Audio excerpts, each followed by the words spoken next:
5 feet tall and 5 feet wide. Modest dimensions, massive frame of English privet for the iconic stage between the hedges. Glory, glory awaits Old Georgia if they protect those hedges from becoming souvenir shrubs in the hands of the Ole Miss Rebels. Howdy toddy. These dogs, though, don't hunker down until they've hit the snooze button a couple of times. Slow starts have been a problem for those hairy dogs and dangerous against the Rebels.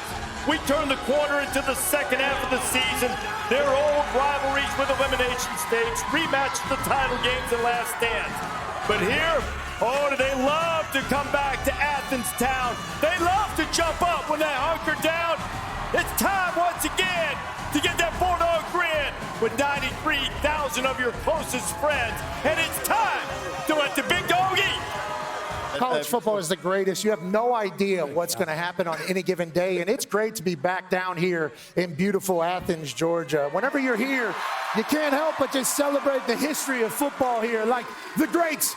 Buck Bellew, Des, we love Buck Bellew. Love some Buck Bellew. Now, Buck Bellew may live in the national championship out of handing that thing off to Herschel Walker, which obviously we know, Matthew Stafford. And from 10 years from this point right now, we might be looking back on this era as the Kirby Smart dynasty. This team obviously has won national championships in the recent history. Last couple years, it's been owned by the North. But once you step foot on these grounds, you can hear the rumbling coming from around the bend. You can feel the that babies are doing in hospitals immediately upon being born. And then there's one call and response in all of college football that stands above them all, and that's because what's that coming down the track? What's that coming down the track? It's the mean machine in the red and black. Ain't nothing finer in the land. Listen to this one. Than a drunk obnoxious Georgia fan. Listen to this one. Go Dogs! Go Dogs! Dogs! Stick 'em! Listen, when you're down here and you're stomping around in some big country boots that you bought at a local store down the road, you can't help but love everything that's great with our country. Football, boozing, great times. It's Georgia football, and today we got a top 10 matchup to celebrate in between the hedges, brother. It is going to be an electric day, and not only here, also a classic rivalry. All day they'll do it. They'll be ready for it. It was, and the great Kirby Smart, head coach of the Dogs. What's up, baby? Here's the easy. Did O's help you at all make that timeout disappear last week? It just went away. Good to see you, Coach. It is good to see you today. Here. We're clapping for Coach Kirby Smart. Got a lot of great things here. Obviously. Hey, I'm sure you'd love to make your team's slow starts disappear. What have you talked to him about maybe getting out of the gate a little quicker than you have in some of these games recently? It's one of those things you really don't want to talk about because you talk about it too much, it doesn't happen. It's like turnovers. You know, we've had a couple the last couple weeks, but we want to start fast. I can promise you that. We're going to do all we can to make sure that happens. Well, you know, let me ask you something, Kirby, because we have lots of experience with Lane. Yeah. And how important is it in this game for your defense to disguise what you're doing pre-snap? Because we've all seen the infamous Lane whistle, which means he sees what you're in and he's going to call a play and take advantage big time of what you're in. It really is amazing. I mean, if you really want to enjoy a football game, just watch Lane on the sideline. He watches the team secondary and waits for a signal. As soon as they hit a signal that he knows, the whistle hits and they're checking to the right play. The job today of these people is to be so loud that he can't talk to us. They got to help us. I don't know if it'll work, but he does a good job. And at the end of the day, they're going to know what you're in most of the time. You got to play what you're in better than they make their check. There are no perfect calls. I mean, if you're in man, you got to play man. I mean, that's what it is. If you're in quarters, you got to play quarters. And if you're cover two, you got to play cover two. But they're in the right play a lot. And he does a fabulous job of that. Yep. Maybe the game within the game is second down ends, third downs coming in. Both of you notorious for getting sub packages in. Talk about the challenges today against Lane and Charlie Weiss when it comes to trying to get the right personnel on the field on a 3rd and 7 versus a 3rd and 4. And And then if they get a first down, trying to get the guys back off to get the regular personnel back on the field. That's kind of a game within a game to me. Yeah, I don't know that they care because we're so bad on third down. They want us to get our guys on the field. they may go real slow and get us to get the guys out there because we haven't been real effective getting people off the field on third down. That's something we got to improve on. But it's a game within the game. Everybody does the same thing. You're trying to substitute. You're trying to do different things. Some people manage it differently. They do a tremendous job. They go with pace anyway. So it's nothing for them to go fast every down, more or less third down. Buck Bellew, obviously an incredible name for a Georgia Bulldog quarterback. Also Gunner. I mean, that feels like a great quarterback name for a Georgia Bulldog. Can you tell me why he's a damn good dog? And what's the trait about him that makes you think this guy epitomizes what being a Georgia Bulldog is all about? Well, he grew up in it now. He's from up at the lake near where Coach's home is. His sister's name, you know what his sister's name is? Georgia. Oh. Yeah. Damn good dog. It feels like that whole family. You better get ready. His grandfather was a big-time dog fan. His parents have raised him the right way. He's one of the toughest kids I've ever seen. It'll give you goosebumps to see him get hit and pop right back up, and he's pretty tough. Yeah, damn right. Coach, I'm going to ask you a question people don't talk about, but I think we have an appreciation as former players and coaches. The scout team. I was here a few years ago, and I was talking to some guys in your weight room. They said, we're the best team in the country because we have the best scout team. Yeah. People don't understand how important it is to have a scout team that can mimic or emulate what the other team's going to do. Tell us about your scout team and the preparation for this game. Well, it's really tough this week because obviously Ole Miss goes really fast. So we've had two groups, and we have the luxury of doing that because our numbers are dwindling, as you know, in college football. Yep. So we're down to 110, 115. So trying to have two units to go really fast is hard. Okay. We've been able to do that to get the tempo up. Plus, my favorite thing to do is to be the scout team defensive coordinator. and be the Ole Miss defense and throw different looks at the offense. I love doing that. So I think our scout team does an incredible job. And we're really lucky because those kids, man, they get so little credit. Absolutely. And I love the opportunity they get on a show like this to talk about them. And on that note, you might be the scout team defense coordinator. You might also be the general manager of the Philadelphia Eagles defense as well, okay? All your dogs are there. The depth is obviously what the scout team is all about. That's right. You haven't got to the quarterback as much this year as you have in years past. Obviously a problem that you're trying to correct, and I've heard that if you were to stand up here and take your shirt off and look that way, your guys are going to get to the quarterback 10 times. No chance. Hey, Coach, the last time a coach did that, he lost. 1 second. My hard wiring comes from over here. My hard wiring doesn't come from the other side. Keeping my shirt on. My wife would be so embarrassed. No chance. Zero chance. I've never been a peer pressure guy. That ain't me. That's why you're a damn good leader of these dogs. I swear to change the subject. You got it. Yeah, I want your own people to turn on you. We want to see you shirtless, brother. Kirby always made all the crazies on the staff behave, so that's what he's doing today. It's an honor to be a part of the staff. Yeah, that's great. Hey, Kirby, always a pleasure, man. Thanks for being with us. We appreciate how great you are. We're excited to have Lane join us live now for the show. Lane, as you get ready and go through this walkthrough, I think back, we just talked about SC Notre Dame, the 20th anniversary of the Bush Push game. I want to take you back, 4th and 9, under 2 minutes to go, everything hanging in the balance. You're calling the plays for USC that day against Notre Dame. Tell me about the 4th and 9 play call and how it unfolded. Yeah, it was trouble right, 61 Sam Y option. We were under center. Think about that, how little we knew back then to be under center on 4th down. And told Liner right before we went out, hey, here's the deal. If the Sam's coming, okay, and a line where he can come, check the play to 82 stay sluggo Z win because we won't be able to throw hot and make 9 yards. And he did through the slant and go to Dwayne Jarrett. And we didn't have analytics back then, so if you actually think about the Bush push, it's a really dumb thing to do because you should be throwing in that situation so you'd have 2 plays right there. But we know a lot more now than we did back then. But think about it, under center, 4th and 9. No doubt, no doubt. Lane, you look great. It looks like you're at a nice hotel. What's going on? What's going on? You just finished in a walkthrough? Yeah, we just finished walkthrough here.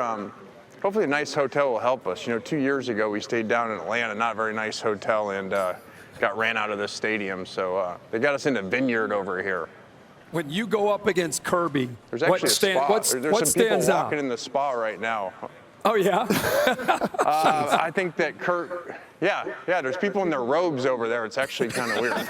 But so hope our players don't see that. We'll come out and play 2 sock. Coach Saban would be so mad right now. He'd be yelling at our director of football. How can there be people over there in robes? We're supposed to be focused. I don't even remember the question. Sorry. So Lane, do you have the whistle ready today? I mean, are we going to be able to take advantage of something that we see early on? How are you going to handle their third down package?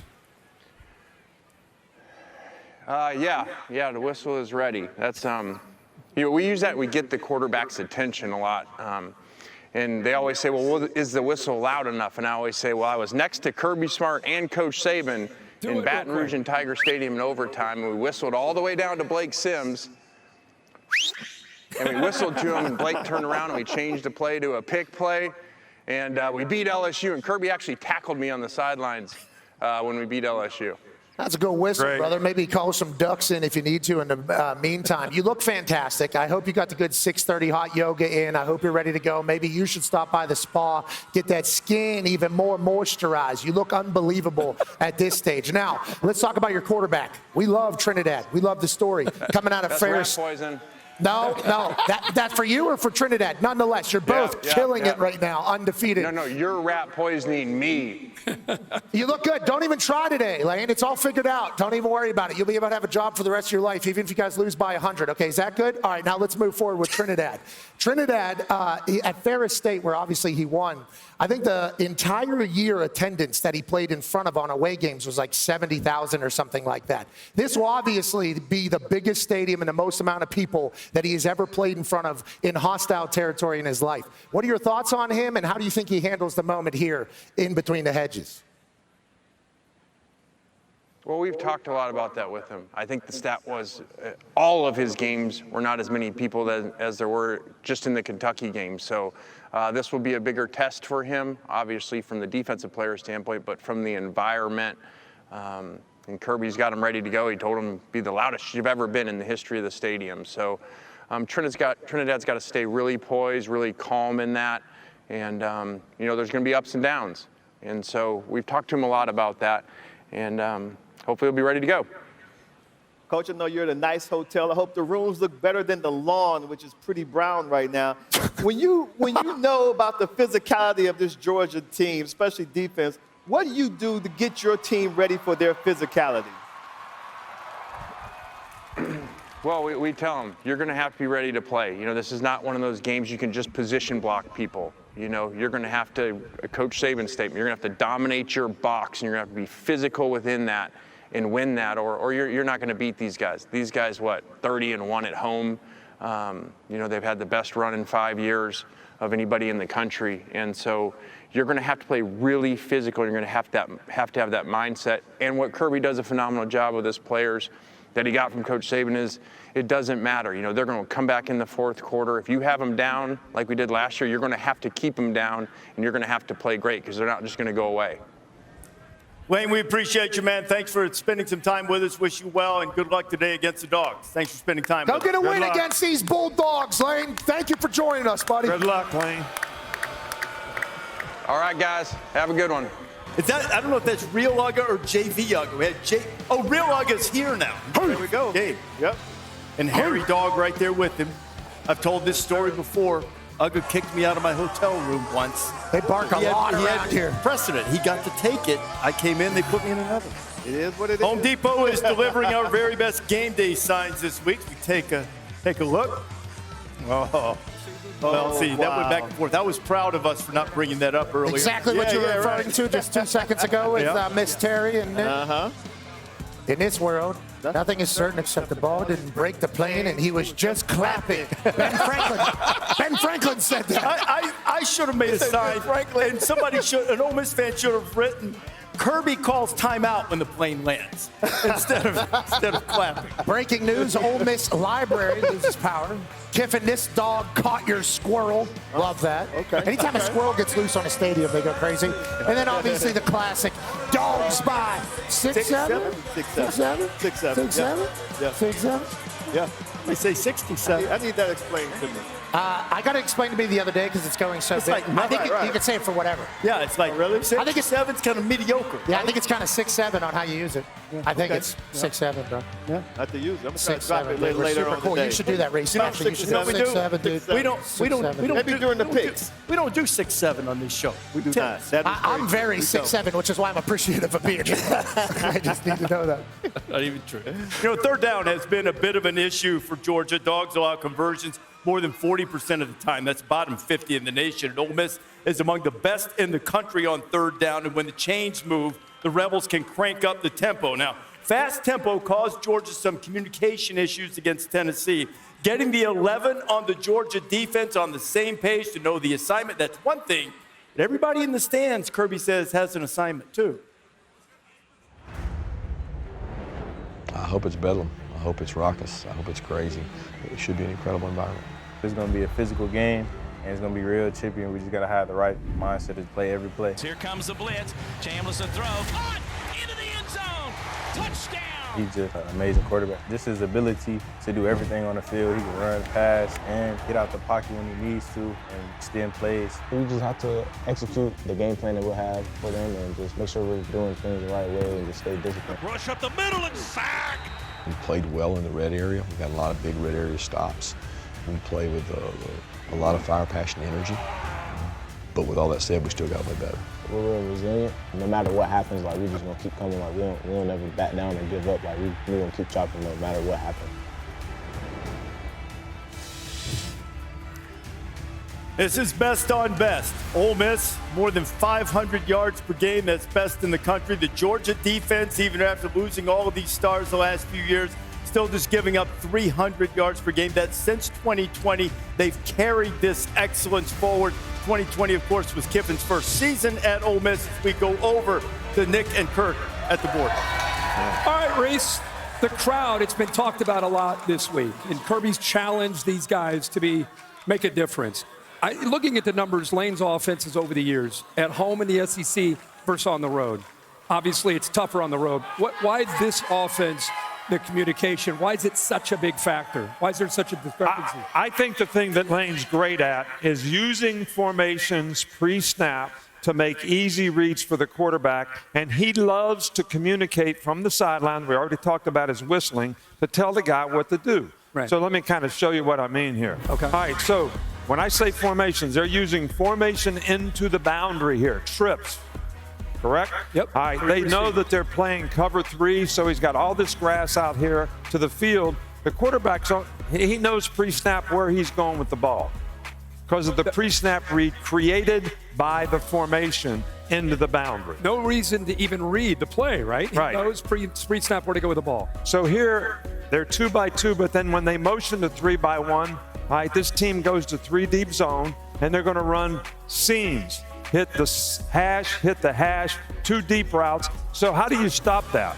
You have to carry the seams. So if they don't carry the seam, they're going to hit a seam. They carry the seams. What does he do? Throw to the 4 strong, check down, and make a 20-yard explosive play. Again, keep it simple for the quarterback. Find grass, lots of space. Knows what he's going to do before it ever happens. This is the most important. So they're going fast, run it back. You see the quarterback clap. Okay, that usually means snap the ball. So he claps, see what the defense is in. All right, now he looks at the sidelines to get a play. What does LSU's defense do? They look at the sidelines to change the play.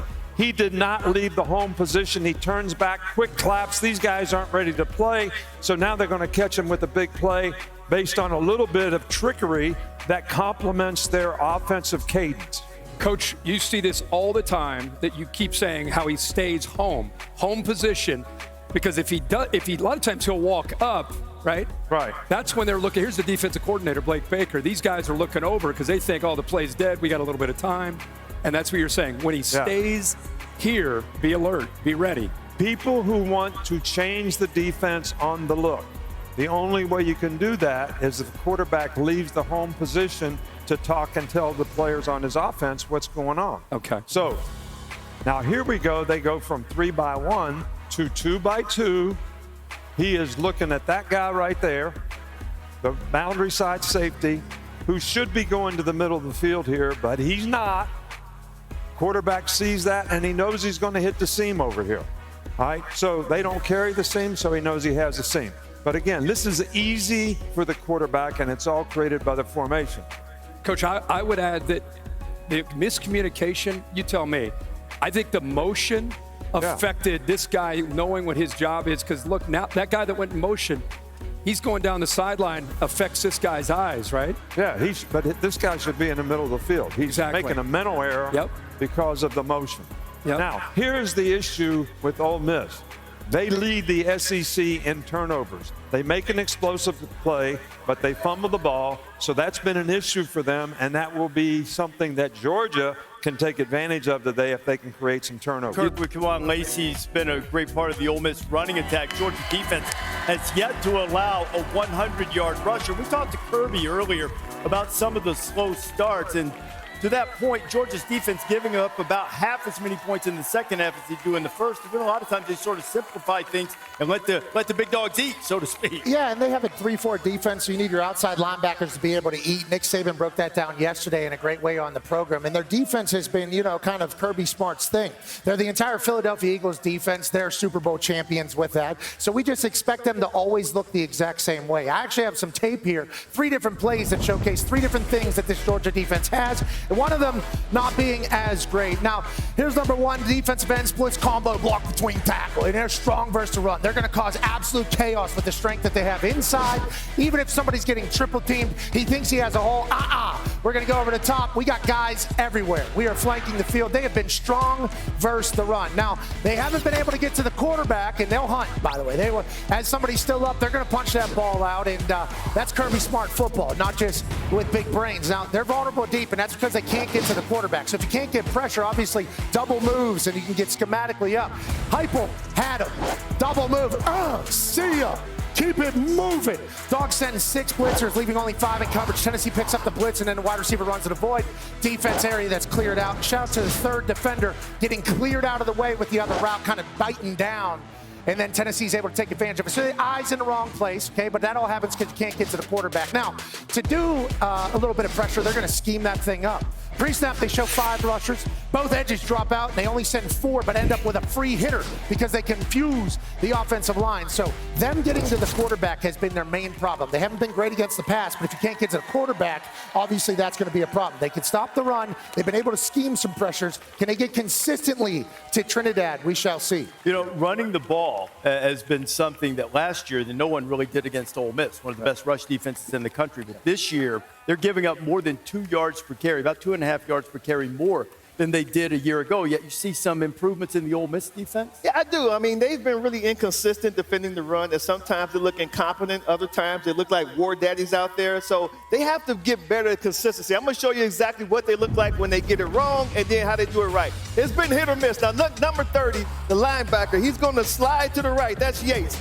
Make it easy for the right tackle to climb to the second level and but watch Jamarius Brown, the defensive tackle. Turns his shoulders, easy to control him. You got to have better technique. And against Washington State, a little stretch run to the left of the defense. You're going to see the defensive tackle, Xavier Harris, he gets high. Now the center can tell him what type of deodorant he's wearing. So right now he's out of the play. The linebackers, they're not able to fit their run gaps. And look at number 8. He's going to get held by the right tackle, and the safety takes a bad angle. Those are the misses. Now this is the right way. This is going to be a twist up front by the 2 defensive tackles. Xavier Harris and my guy, Will Eccles. Eccles is going to do a twist to the right to get in the hole, but watch number 6, Dodry, the linebacker. He takes 2. That's how you have gap control, penetration. That's how you stop the run. And we want to spill the run to the outside. Check out this guy right here, Taj Chambers, number 26. He's going to fill the gap. Look at the double team on Harris. He spins out. That's great team defense. That's how you spill the run out to the edges. They have the scheme. They have the talent. They just got to keep putting it together on defense to stop the run. I guarantee you Georgia's going to challenge them with that. The Dogs have run the ball well, particularly lately. Will they run it well enough, Stanford Steve, to walk out of Sanford Stadium with a victory? Oh. Yeah, everybody's bringing up last year, but Ole Miss was a lot better up front in that matchup, Rece. When you looked at the depth, the NFL players that Ole Miss had. Trinidad, Pat pointed out, first FBS road start after winning 33 games in a row at home. Are they really going to lose 2 of their last 3 games? Georgia wins the game. It's a good pick. Kirk liked it. Little back massage as you're giving a pick there. You want this, you got that. No way, watch them walk right.